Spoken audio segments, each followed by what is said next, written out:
Bon dia, el meu nom és Maite Montava de l'STPB i aquest tutorial és per explicar-vos què cal fer després de la publicació del llistat definitiu de les persones incloses i excloses de les borses de treball després de les oposicions de 2025. Com bé sabeu, en l'annex 2 apareixen les persones que no han sigut incloses. Aquestes persones encara tenen la possibilitat de presentar un recurs potestatiu de reposició davant de la Direcció General de Personal Docent de la Conselleria d'Educació, Cultura i Universitats. Per a fer-ho tenen el termini d'un mes, o també podríem fer les dues coses, o fer un recurs contenciós administratiu que s'ha de presentar davant del jutjat del contenciós competent. En aquest cas, el termini per a fer-ho és de 2 mesos. El termini comença el dia posterior a la publicació, que va ser el dia 29 de gener. Les persones que apareixen en l'annex 1 ara han de presentar una sol·licitud de participació en les adjudicacions contínues. Per accedir-hi cal entrar en la web de Conselleria. Per a què es fa aquesta petició? Per a activar-nos en la plataforma informàtica i per a confirmar la permanència a les borses. Per a fer-ho, tenim de termini fins al dia 30 de juny del 2026. Aquesta petició l'hem de fer tota la gent que entra per primera vegada en borsa i aquella gent que ha entrat per una altra especialitat diferent a la que ja estava en borsa. Si ara aquesta gent que ara està fent classe per una altra especialitat no pot fer la petició, la podrà fer quan obrin l'aplicació per a tot el món a partir de l'1 de juny. En aquest cas, en aquest moment, aquesta gent que ara està fent feina i que no té accés a fer la petició, caldrà que faci la petició afegint el codi de la nova especialitat que ha adquirit en les darreres oposicions.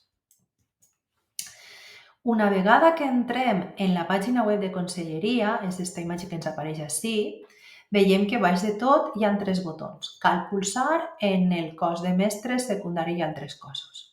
En fer-ho, ens apareix la següent pantalla, que és una pàgina molt llarga on hem de trobar el requadre verd per a poder accedir a fer la petició telemàtica. És interessant que llegiu tant aquesta pàgina com la que s'obri en el pas següent.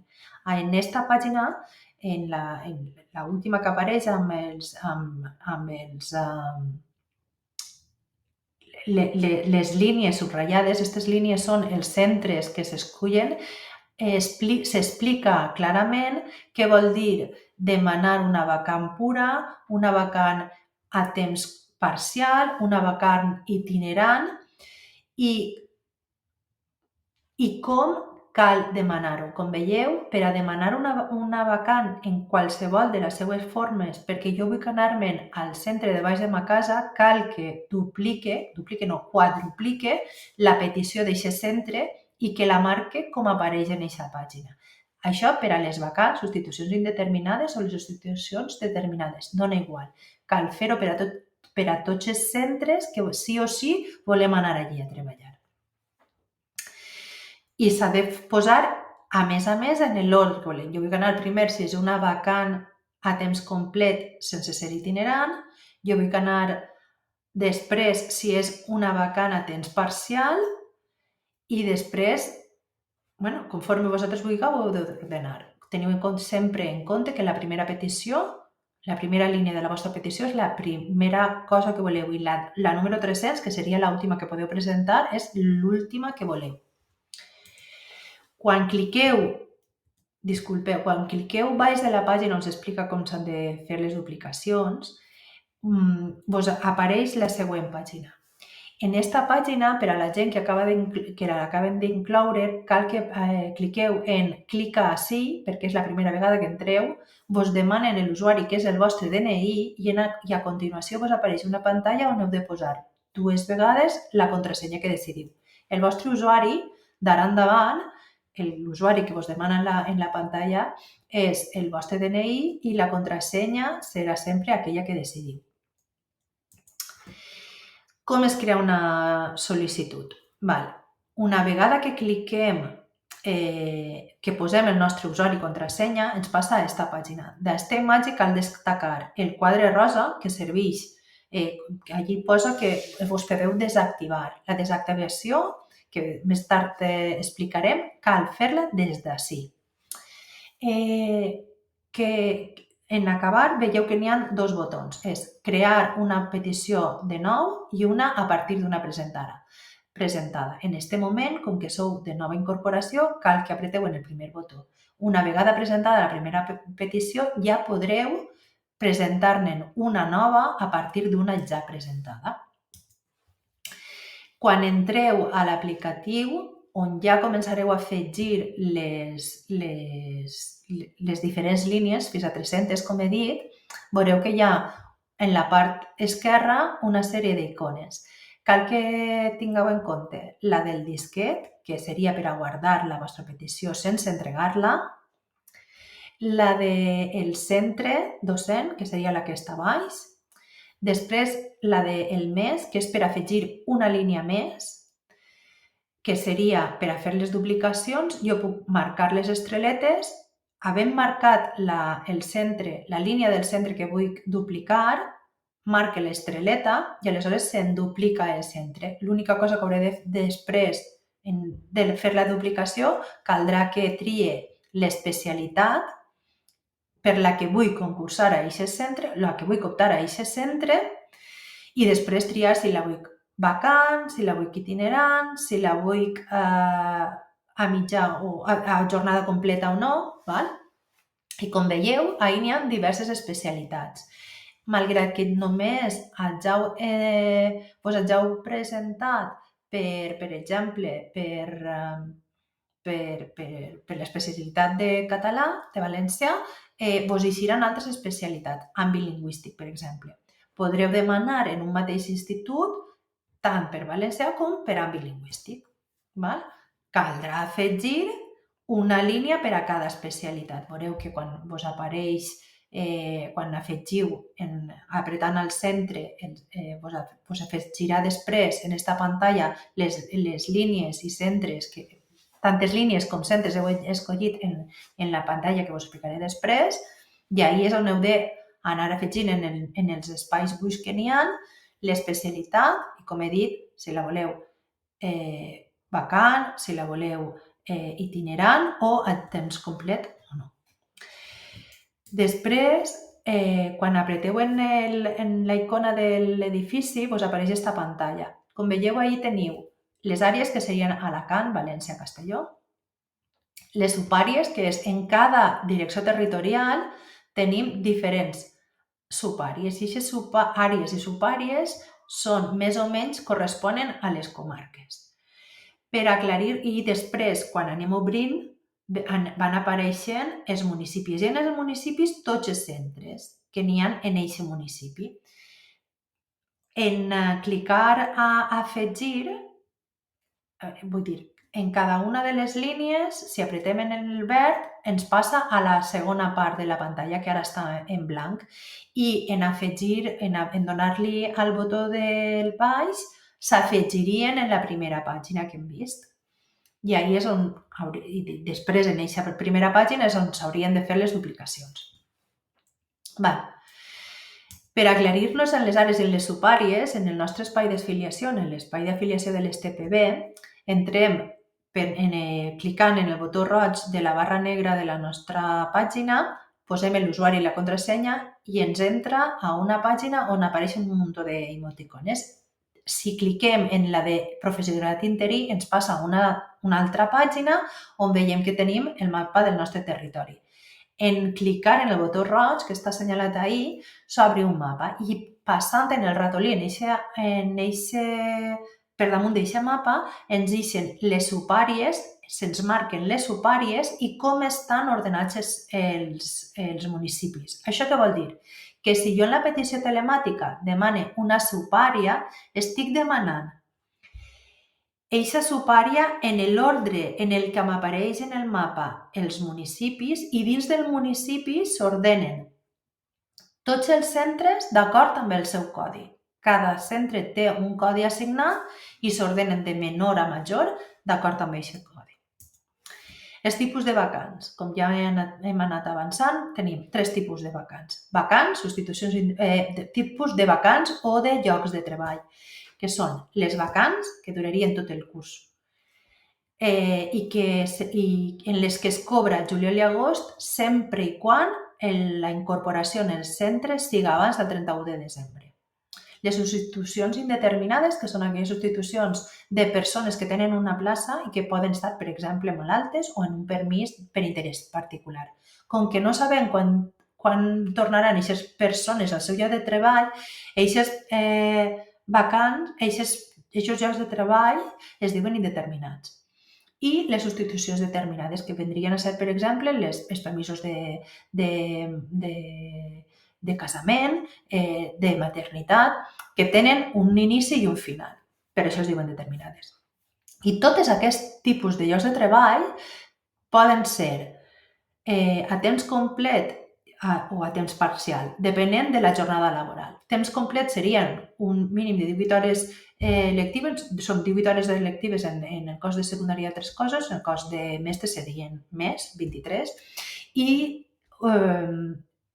a banda les de permanència en el centre. El temps parcial podria ser, tenint en compte les lectives, les del temps complet, que són 18 hores, en el cas de secundària, temps parcial seria 2 terços de la jornada, mitja jornada o un terç de jornada. Depenent del lloc de treball, també la plaça pot ser itinerant. Això vol dir que en lloc de tindre només assignat un centre, teniu un centre de referència i, a més, teniu classe en un altre centre, que pot ser en el mateix municipi o en un altre. Cal també veure que en el llistat que apareix publicat dels llocs ofertats poden haver places que tenen observacions al final de la línia, que pot ser que demana que posa certificat professional. Això són places que s'han definit per a quan vagis allí al centre, dones principalment classes per a impartir certificats professionals. I per a fer-ho, per a demanar-la, no es necessita cap requisit específic. Simplement t'avisen de que la teva feina principal serà formar a la gent per a certificats professionals.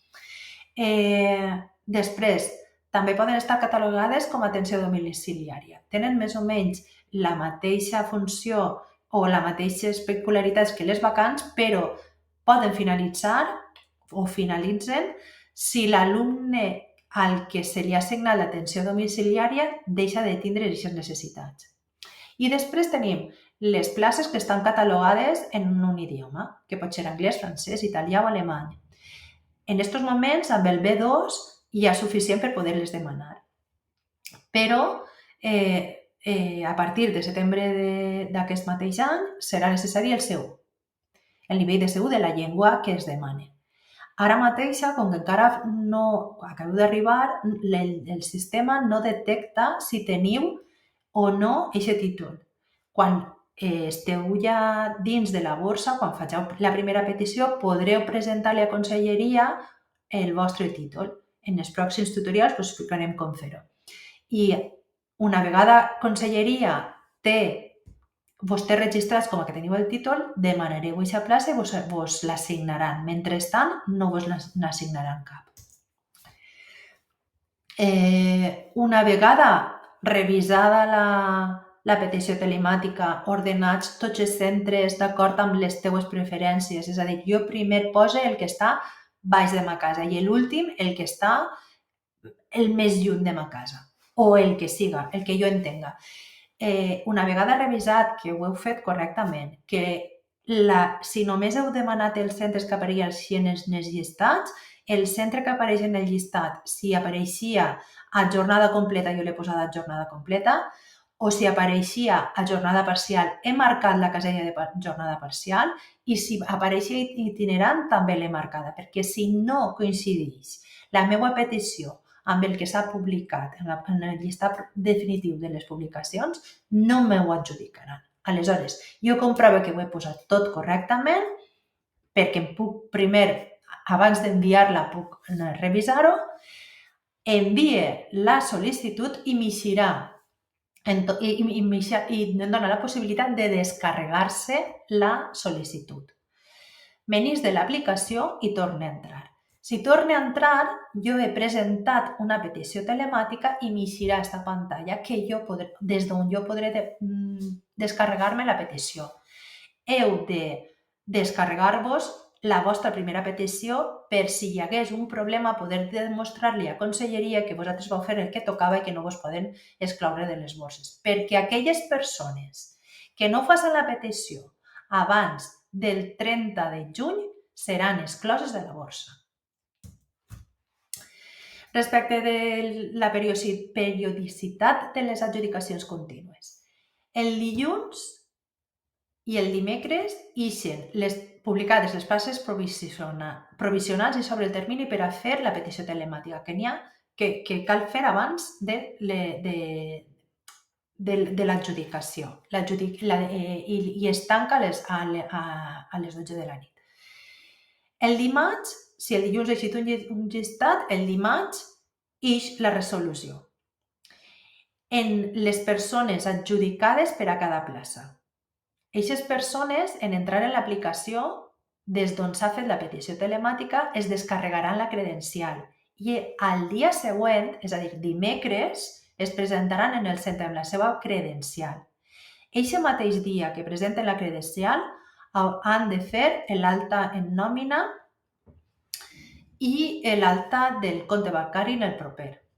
També, en breu, farem un altre tutorial per a ensenyar com s'ha de fer aquests dos procediments, que formen part d'un mateix. Dir que aquest procediment, el d'alta de nòmina, s'ha de fer una vegada cada any lectiu. És a dir, en la primera adjudicació que et fan has de fer l'alta en nòmina. El proper sols s'ha de fer una vegada per a donar d'alta el teu compte corrent, on vols cobrar.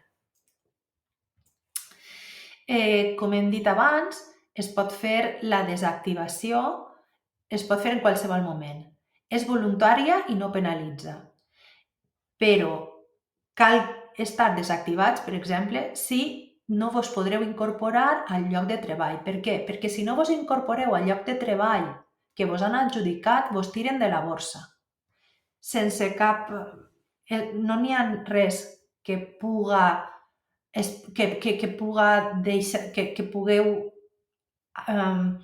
explicar a l'administració per a que no vos tiren, a no ser que siga una força major. És a dir, a mi m'heu adjudicat avui, però he tingut un accident avui i no puc anar. I aleshores no t'aguardarien la plaça. L'única cosa que passaria és que el tornarien a la borsa. Per tant, si esteu de baixa i no aneu a poder anar, desactiveu-vos. Perquè l'activació i la desactivació són automàtiques. Cal entrar en l'aplicatiu i, com us he dit abans, en aquest quadrat rosa, a dir que vull desactivar-me sí, o si esteu desactivats, vull tornar-me a activar i ja està. Ja no existeix l'adjudicació forçosa, s'ha aconseguit després de molta lluita que es lleve, i això què vol dir? Que no vos adjudicarà cap centre que no hàgiu demanat vosaltres. Però recordeu que si demaneu àrees i subàrees, esteu demanant tots els centres que estiguen inclosos en aquestes àrees.